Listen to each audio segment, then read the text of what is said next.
প্রশ্ন করে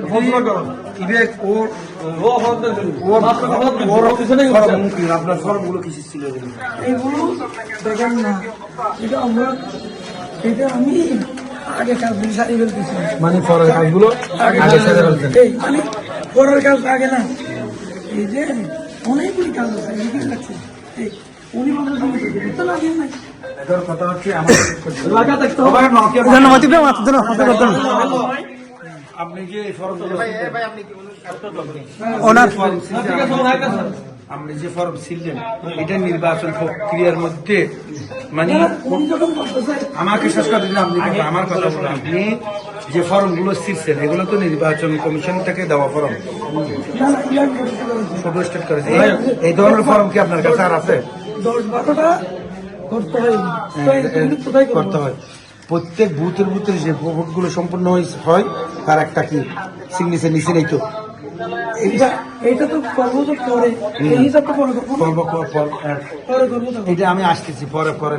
এখন এটা আপনি আগে করে ফেলছেন এই তো সিগনেচারটা নিয়ে রেডি করে ওটা। আচ্ছা গেল সিগনেচার নিয়ে নিলেন, এখন যে আপনি এটা সিরিয়ে ফেললেন এটার ব্যাখ্যা দেন।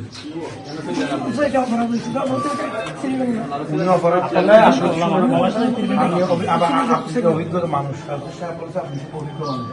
কিন্তু বিষয় হচ্ছে আপনি যে সিরি ফেললেন তাইলে একটা মানুষ আমাকে একটা কথা বললো, তার উপর যে আমি একটা সরকারি দায়িত্ব ফিল আপ করা ফর্মটাকে আমি সিরি ফেলতে পারি। এটা আমি তোমার কথার সূত্র ধরে বুঝছি যে তাহলে সিরি ফেললেন। এবার গেল এই ফর্ম কি আপনার কাছে আছে? আছে আছে।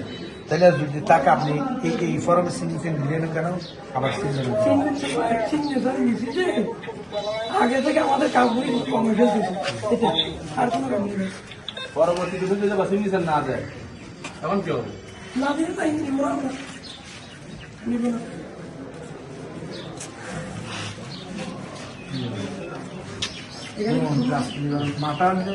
মানুষের মাথা হলে মব সৃষ্টি হবে, 20-30 মানুষ জমা হবে, কিছু আসবে না। মানুষের মাথা আমার তো প্রশ্ন করতে এফর মৌসুমি গেলে এফর তাই নির্বাচন প্রক্রিয়া আমার ব্যাঘাত হয় কিনা হয় বললেও তা ডাক্তার হবে কিনা আইনে জবাব দেওয়া হইল। আর যদি হয় অপশনাল আর এনাদার পয়েন্ট আছে সাধারণ মানুষের বিরুদ্ধে আনা বা একটা প্রশ্ন দেওয়া করতে সিঁড়ি ফেলে এই ধরনের যদি হয়। হ্যাঁ এখন মানে এই ধরনের ফরম তারা আছে তো নকালি হাসিন কেন আর বুঝে দিবেন আবার মানে এত লাগবে তো আবার ফাইনাল আছে। আচ্ছা এখন গেল কেন আমাদের কারণে কি হবে ঘটনা যে পাই অভিযুক্ত ও ডিসাইডিং হলো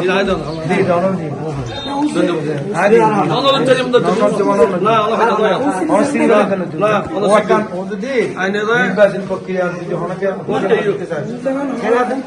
ও হইতে চাচ্ছে ও কিছু কিছু প্রিসাইডিং নতুন কি সিগনেচার দস্তক লেভেলে হ্যাঁ সবসময় বেরিয়ে নেবে। এলো খবরের কাগজ, নিখাত, নির্ভীক, নিরপেক্ষ।